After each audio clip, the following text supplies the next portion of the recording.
Uttar Pradesh constable भर्ती 41,520 और 49,567 की जितनी भी सारी न्यूज़ है आपको मैं अपडेट करता रहता हूँ। और कल एक भाई का पीएससी में नियुक्त होने पे बहुत-बहुत बधाई उनको, अजय भैया को। पीयूसी में नियुक्त हुए और जो लोग कहते थे 41 और 49 में नौकरियाँ लेके अगर दिखा दे, तो उनके मुँह पे ये समझ लीजिए एक प्रकार से काली पुत रही है। क्योंकि लगातार 41 और 49 में भाई हमारे चयनित हो रहे हैं। तो उनके लिए एक बहुत बड़ी सबक है, जो इतना सब कुछ करने के बाद भी कुछ नहीं कर पाए। बाकी देखो, अगर आप सही हो, तो मैंने पहले भी बोला था नौकरी आपको मिलेगी, आज नहीं तो कल, मिलेगी ज़रूर। और इसी तरह हमारे अजय भैया थे, संघर्ष करते रहे, इनका भी संघर्ष बहुत लंबा रहा। 2018 या के बाद ही इन्होंने संघर्ष करना शुरू कर दिया था। जैसे ही रिज़ल्ट आया उसके बाद से इन्होंने संघर्ष शुरू कर दिया। संघर्ष करते-करते 4-5 साल धीरे-धीरे बीत गए और आज उसका परिणाम ये हुआ कि कोर्ट ने अंतिम रूप से इनको पीएससी के पद पर नियुक्ति दिलवा दी और अजय भैया पीएससी में चयनित हो चुके हैं। अब अपनी एक कागज़ी कार्रवाई कंप्लीट करके जल्द से जल्द कोर्ट से रिलीज़ पाके अपना जो भी है, भर्ती बोर्ड पहुँच के अपना जो भी है, आगे की कार्रवाई करेंगे। लेकिन ये जान लीजिए, अगर कोई लड़ता है तो नौकरी तो ज़रूर मिलती है, अगर आप सही हो तो। अगर आप सही नहीं हो तो नौकरी तो भैया दूर-दूर की बात है, भूल जाइए ये सब चीज़ें। और मैंने बताया समय अपना भी आएगा। आज नहीं तो कल मैं खुद ही बता रहा हूँ। समय तो आएगा, नौकरी मिलेगी। कोई माने या ना माने, जिसने हार मान ली है वो घर बैठे। मैंने अभी तक हार नहीं मानी है। जिसको लड़ना है मेरे साथ लड़ेगा, जिसको नहीं लड़ना है वो घर बैठेगा। चाहे वो 41 का हो, चाहे 49 का हो, मैंने पहले ही बोल रखा था। बाकी आप लोग सामने रिज़ल्ट है अजय भैया का, संघर्ष करने के बाद। मैंने एक और बताया था, 2015 के हमारे अभय भैया थे। उन्होंने मई 2023 में जॉइनिंग अपनी, शायद उनकी बनारस या कहीं हुई है, 2015 के वो भैया थे।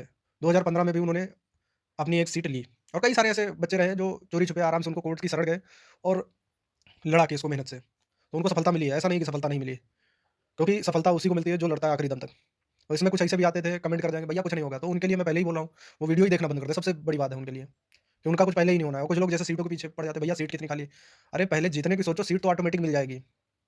हम ये नहीं कहते 10,000 है, 20,000 है, जितनी भी है खाली सीट, मेडिकल अफ़सर की, वो आपको मिलेगी। आज नहीं तो कल वो आपको मिलना तय है। अब आप ये जान लो, अगर हार मान के बैठे हो तो आपको नहीं मिलने वाली है, मैं पहले ही बता रहा हूँ। और जो भाई हमारे साथ संघर्ष कर रहे हैं, और मैं कहता हूँ हाई कोर्ट से हमारा जो भी फैसला है, हमारे पक्ष में होता है तो बहुत बढ़िया बात है और पक्ष में होगा। मैं कभी नेगेटिव नहीं सोचता हूँ, लेकिन आगे की भी सोचता हूँ क्या करना है, कैसे करना है। मैंने पहले ही बोल रखा है, अगर यहाँ से कुछ नहीं होता है तो सुप्रीम कोर्ट में मैं आखिरी बार लड़ूँगा, जिसको लड़ना है मेरे साथ लड़ सकता है, जिसको नहीं लड़ना है वो घर बैठ सकता है, कोई समस्या नहीं। और जो बच्चे, मैं ये नहीं कह रहा हूँ ऐज में हैं, तैयारी कर रहे हैं, भाई उनको सिर्फ सहयोग करना है। उनसे मैं नहीं ये कह रहा हूँ कि आप मेरे साथ दौड़िए चल के। मैं संघर्ष कर रहा हूँ, आपका बस साथ चाहिए मुझे। अगर आप नहीं देना चाहते हो, उसमें भी कोई ज़बरदस्ती नहीं है किसी से। बाकी जो भी होगा कोर्ट का निर्णय आएगा, हमें स्वीकार है। वैसे मैंने जहाँ तक जितना सब कुछ जुटाया उसके अनुसार तो कुछ नहीं होना चाहिए ऐसा। बाकी ऊपर वाले की जो भी कृपा रहे, आगे देखते हैं क्या रहता है। बाकी हमारी डेट 31 तारीख फिक्स है, कोशिश की जा रही है कि पहले हो सकता है डेट मिल जाए। लेकिन इस टाइम सीआईए सिस्टम लागू हुआ था, वो चेंज हुआ, फिर से सेक्शन व्यवस्था बहाल हुई है। सेक्शन व्यवस्था में बहुत सारी गड़बड़ियाँ चल रही हैं। तो हो सकता है कि अगले सोमवार या इस सोमवार के बाद कुछ पता चले। तो हो सकता है 31 तारीख से पहले ही, पहले 20 तारीख के बाद कोई डेट मिल जाए। इसी सप्ताह में या अगले सप्ताह में, मिलने की पूरी उम्मीदें हैं। क्योंकि सेक्शन व्यवस्था जब तक सही से चालू नहीं होगी सुचारू रूप से, यार हम भी क्या कह सकते हैं कि नहीं हो ही जाएगा या हो आगे होगा, ये सब चीज़ें बहुत सारी समस्या रहती है।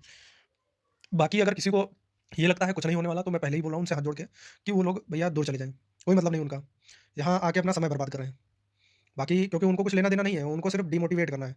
तो मैं पहले ही कहता हूँ ऐसे लोगों से दूर रहना चाहिए। क्योंकि देखो, मैं ये नहीं कहता हूँ, मैंने एक कहावत सुनी है, गाँव में हमारे कहते हैं, हाथी गुज़रता है और कुत्ते भौंकते रहते हैं। हाथी का काम है निकलना और कुत्तों का काम भौंकना। तो ये सब चीज़ें होती हैं, तो जो नेगेटिव थॉट देता है हमेशा उससे दूर रहना चाहिए, कोई मतलब नहीं उससे। क्योंकि हमको अपना काम करना है बस, तो करना है। नौकरी लेनी है तो लेनी है बस।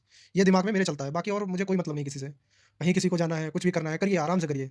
आपका अधिकार है भाई लड़ने के लिए, आप अपनी नौकरी के अधिकार में ही तो लड़ रहे हो। अगर आपको नहीं समझ में आता मत लड़ो यार मेरे साथ, कोई ज़रूरी थोड़ी ना है कि मेरे साथ लिखाई करा ली हो कि मेरे ही साथ लड़ना है, कहीं और से लड़ो। अगर लड़ने की इच्छा है, नहीं लड़ना है, घर बैठो आराम से। नौकरी तो तुम्हें वैसे भी नहीं मिलनी थी, आज भी नहीं ऐसे मिलनी है। कुछ लोग जनरल और याची ऑर्डर के चक्कर में पीछे रहते हैं। मैंने बोल रखा है भैया, जब तक कोर्ट से आदेश नहीं होगा तो जनरल याची कोई नहीं डिसाइड कर सकता है, बस बेवकूफ़ बनाना है। बाकी अभी पहले ही कुछ समय पहले जनरल ऑर्डर नहीं हुआ है, तो ये उम्मीद लगाई जाती है जनरल ऑर्डर ना होने की। तो ये सब चीज़ें रहती हैं, बाकी हमारे हाथ में कुछ नहीं रहता कि हम जनरल ऑर्डर कराएँगे, याची ऑर्डर करा लेंगे, ये कुछ नहीं, ये सब बेवकूफ़ बनाना है। बाकी इतनी जानकारी थी। अजय भैया को पीएससी में चयनित होने के लिए बहुत-बहुत बधाई। धन्यवाद।